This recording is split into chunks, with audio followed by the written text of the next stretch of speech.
everyone, welcome to my channel. This is Julian Proter from Alaska. So tonight we're going to cook the special recipe, but my husband is going to cook. Hi everybody, this is Jeff, and I'm the cook here. So today we're going to learn how to cook stuffed peppers, bell peppers specifically. Whether they're, I love peppers, and if you love peppers as much as I do, they could be green, they could be red, they could be yellow. Really doesn't matter what kind of bell pepper. I happen to have green bell peppers, and so we're going to stuff these and bake them. So these are the peppers, and they're raw state. They're rinsed and prepared.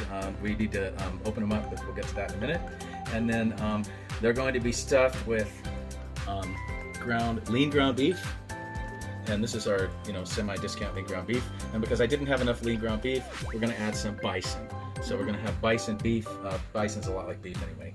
Stuffed peppers. Now, what we're going to stuff them with is tomatoes, tomato sauce, and diced tomatoes mixed together. So it's going to be saucy, but then there's going to be chunks. And then we're going to have some onion mixed in with it. Lots of onions. We're also going to stuff some mushrooms. We had some mushrooms left over. The stuffing for mushrooms can be very similar to peppers. So if we have any left over, we probably will because of the amount of meat and rice. I will stuff the mushrooms with whatever stuffing is left over from the peppers. Now, in addition to the aforementioned ingredients, we're going to have stuff with vegetable bouillon, fresh garlic, or not so fresh as it may be. We live in barrels, so we don't always have access to fresh ingredients. Fresh is always better. But since we don't have that, it's going to be parsley, crushed red pepper. Red pepper is pretty good dried. Parmesan or any equivalent cheese, salt and pepper. I always recommend real salt from Utah because it's dug from the mineral mines near Redmond, Utah, and it's has a lot of minerals in it, a lot better taste than plain old distilled salt, and of course fresh ground pepper. Extra light or olive oil is always recommended for anything. Extra light if you don't want the taste of olive oil, but you still want a good healthy oil. The pressed oils from seeds like canola and all the other oils go down from there, not as healthy. Olive oil is really good for you. And color-coded glasses for your children are really good for your sanity, and also wine for the cook.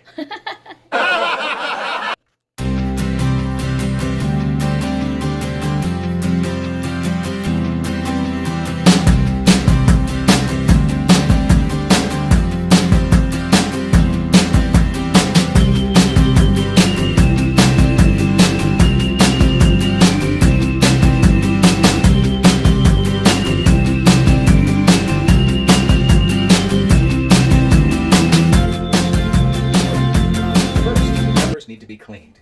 So you take a raw bell pepper. This is rinsed, and and then you cut around the inside. Can you see this? Cut around the inside of the top, all the way around, and then pull it out.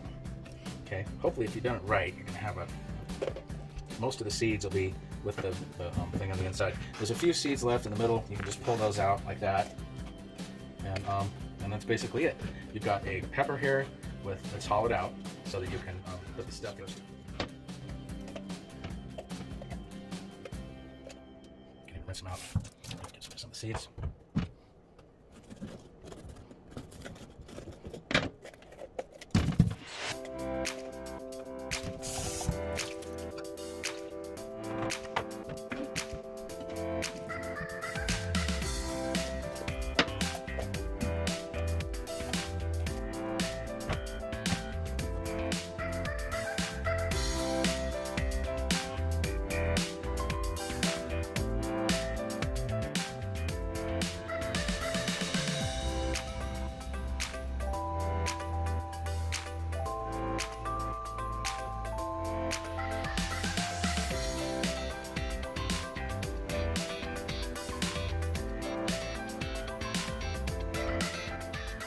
Okay, now that the peppers are cleaned, and I forgot to mention, once you cut the inside out, pick any remaining pins out of the middle of these. If there's still a bunch of seeds left in the bottom, you can rinse those out and just pour out the water.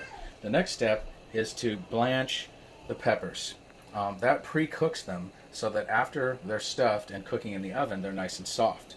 So in order to do that, once they're cleaned, you take them out, put them in a pot of boiling water, Make sure they're completely submerged. Do this to all the peppers. Depending on how long they're in depends on how soft you like the peppers. Remember, they're going to cook some after they're stuffed in the oven. But for right now, I recommend about 6 minutes.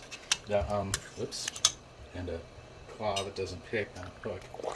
6 minutes or so makes them about right. That helps them get soft enough so they're a little bit pre-cooked, but they're not so soft that they're mush.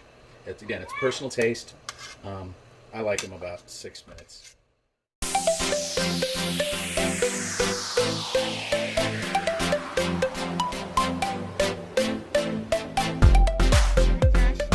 Joshua is cooking. Let's stay in the water. Go back and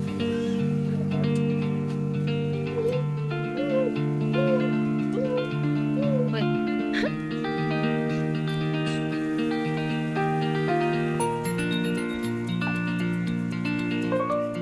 So the peppers are now blanched. Again, it's personal taste how soft you like them. They cook some after they're stuffed, but unless you like them real crunchy, they need to be blanched. I was testing these after 6 minutes, and I ended up doing 10 minutes because depending on the peppers, how big they are, how thick they happen to be, I decided 10 minutes was better. They're a little bit crunchy, but still a lot softer than they were. So you want to have the peppers properly blanched. Again, that's personal taste. The beef and onions you want to brown as a prep to the whole mixture. This is just straight up beef, and this is low-fat beef, so we didn't have to really pour off very much fat, and fried up with onions. Most people know how to do that. And then you have to let everything cool down. That's very important because you're going to fry your hands if you're trying to stuff materials that are super hot. So let everything cool down. That usually takes about at least 20 minutes, maybe even longer. Okay, now as far as the mushrooms go, what we're going to do is pull out the stems. So of course the mushrooms, you pull out the stems, and we're going to stuff with the same mixture that the beef is with the peppers. We're going to stuff the mushrooms with that. So you want to pull out all the stems of the mushrooms, and then it's easy to do. And then what I'm going to do is I'm going to use the stems. I'm going to chop these up and add it to the mixture of the stuffing. Okay, you got that? Mm-hmm. So save the stems. Don't throw them away. We're going to chop them up and add them to the mixture for stuffing the peppers and the mushrooms. Yeah, for some reason I cannot do this. Yeah. Joshua is doing. Joshua is assistant. Yeah, just pull it to the side and it'll break off the inside and take it right out. What do you think?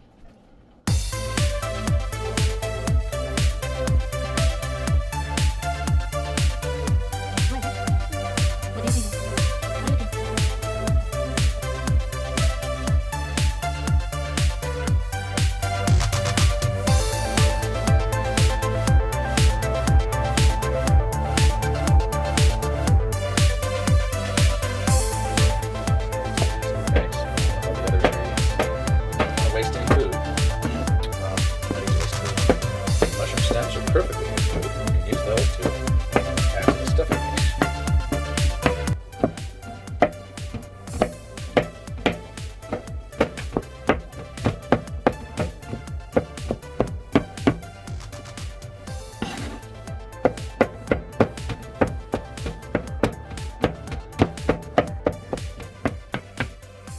Before we continue, I'd like to say a word about recipes. The internet is full of wonderful recipes. It's a great resource. That's where I get a lot of my recipes. But recipes, like rules, are meant to be broken because a good cook it will alter a recipe according to the needs of the person who's going to eat it, or the smell, or whatever the ingredients you have. There's too many variables to stick necessarily by one recipe. So I use recipes. I've cooked this dish probably maybe 8 or 10 times, but I still use a recipe from the internet just to make sure I haven't forgotten anything. But then I add a few things, I alter the proportion of the ingredients and to my own taste, as well as the volume of what we have. For example, peppers were on sale. Most of the recipes you'll see on the internet call for 6 bell peppers. I bought 8 because that'll fit in my pan. And I want to buy more. I want to make the most that I can. So I'm altering the recipe to fit that number of peppers. And just in case I have any extra, I've got these mushrooms left over from the salad that I'm going to stuff too. So those are 2 alterations I've done so far on what is the recipe. Don't ever consider a recipe as a, rules that you have to follow. It's a suggestion. Alter it, add to it, whatever you feel is needed. All right, the meat and the onions have been browned, and we're going to add those mushrooms from the extra stems that we have for stuffing. So we're going to add that. Then we're going to add some more things to the stuffing mixture. We want to have about equal parts beef and rice. So that was a couple cups of beef. So we're going to add a couple cups of rice here. You're just going to kind of guess and eyeball it. A little more rice. My wife likes rice. I love rice. So then we're going to mix all that up. We're going to add some tomato sauce. We're going to add some chunky tomatoes. That's optional. I like tomatoes chunky, so we're going to add some chunky diced tomatoes. There we go. And just in case, I've got on hand some tomato paste. Now, depending on how thick the mixture is, if the mixture is too thin, I'm going to add some tomato paste. So I haven't opened the can. I'm just going to hold it in reserve in case the mixture is too thin. Then I'll add some tomato paste. If the mixture is too thick, then I'll add some more tomato sauce. Kind of like making bread. Okay, so we've got these are the basic ingredients of the mixture. We're going to add some garlic. Fresh garlic is always good. We're going to add some parsley. Many recipes call for fresh parsley. Of course, fresh is always better, but we have what we have, so we're going to add some parsley here. A little more, like parsley. Then we're going to add some crushed red pepper, just to give it a touch of spiciness, not too much. You might add some red pepper. Oh, I haven't been talking about amounts very much, but we will post amounts at the end of the text of the feed. Okay, so a little bit of red pepper, depending on your taste. Again, it's personal taste. If you like it spicy a little more, if you don't like red pepper at all, you can leave it out. I like a little. I think a little bit of spice is good. Red pepper. Now that I think of it, I'm also going to add a little bit of Red Hot, which is basically red pepper. This is a spur of the moment decision here. A little bit of Red Hot. I love this stuff. It's good on almost anything. Just it's spicy, but it's not too hot. So I'm going to add some of that. Give it just a good, nice, good flavor. And then, last but not least, we want to add some cheese. Many recipes call for freshly grated cheese. This is what we have. So I'm just going to go ahead and add some Parmesan cheese. Okay, that gives it a really good flavor. And then some salt and pepper. Again, I recommend the real salt from Redmond, Utah. This is an excellent salt. It has a lot of minerals in it, so much more flavor than regular plain old table salt. Salt to taste. I like to add, I don't know, not too much. That's up to you. Then of course, some freshly ground pepper. Doesn't matter what brand, as long as it's freshly ground.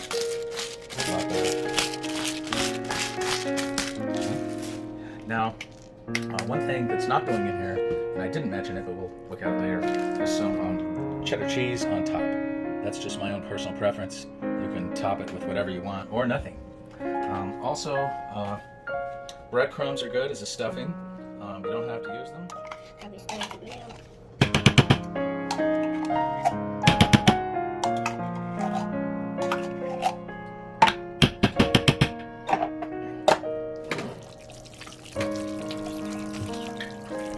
Doing video? Okay, the mixer was a little too thin, so I'm adding some tomato paste. Give it a little extra tomato flavor and thicken up the mixture just a little bit.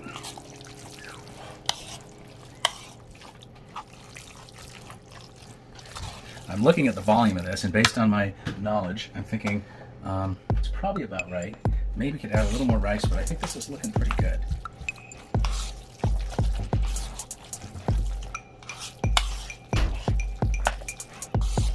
Okay, so this is the stuffing mixture right here. And next we're going to stuff the peppers. This, because I like the tomato flavor, and the mixture could be a little bit thicker. Not that it could be too thick or too thin. It's personal taste again, but I like tomato, so I'm adding more tomato paste. Gotta mix it in thoroughly.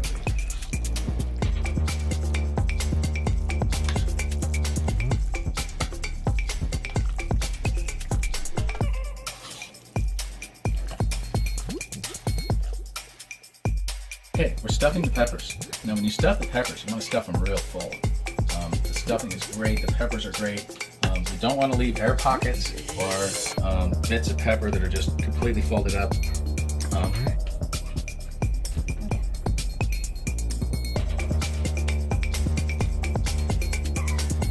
Okay, when you stuff each pepper, make sure to pack down the stuffing into the bottom of the pepper. Otherwise you'll end up with air pockets. And want to stuff these. We want to stuff these mamas as full as they can get. Here we go. It's surprising. It's amazing how much stuffing you can fit in only one pepper.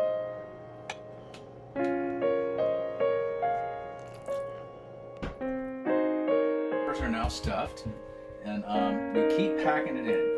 Stuff the peppers nice and full, and pack it down deep all the way to the bottom. Now here we have some extra stuffing. You notice there's some left.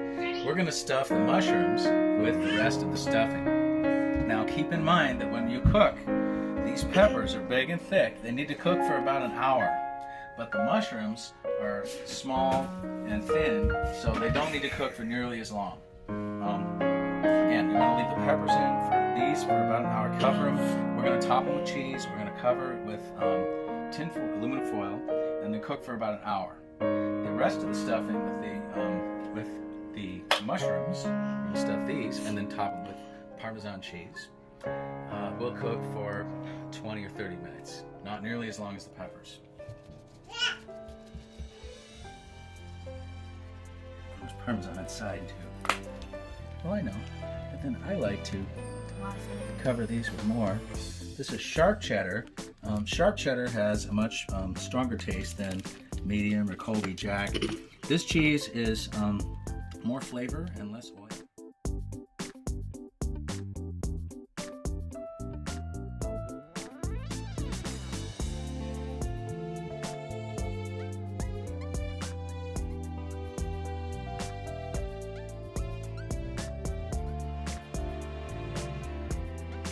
So the peppers bake at 375 for about an hour.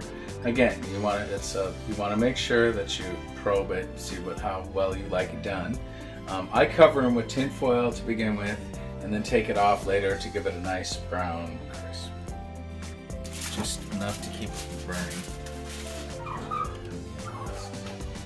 Jen is listening. Really? All right, we're ready to stuff the mushrooms. So we're going to cook the mushrooms on a flat tray here, just for ease of convenience. I'm going to spray it with oil. Okay.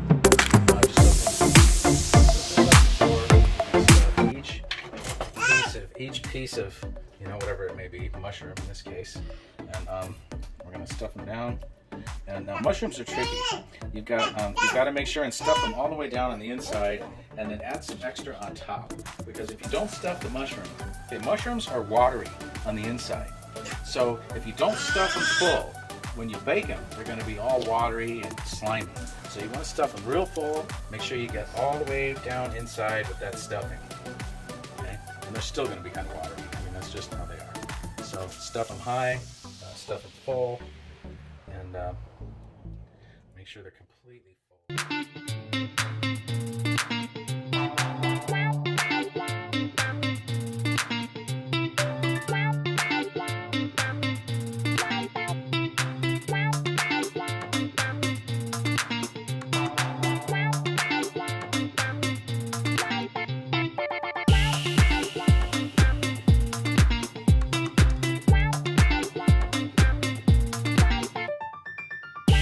My channel, and I hope you like the video, and I hope you try the recipe from my husband. So that's really good. Stuffed bell peppers. Alright, Jenny? Yay! So okay, so don't forget to hit like and comment below if you have any question, and please subscribe.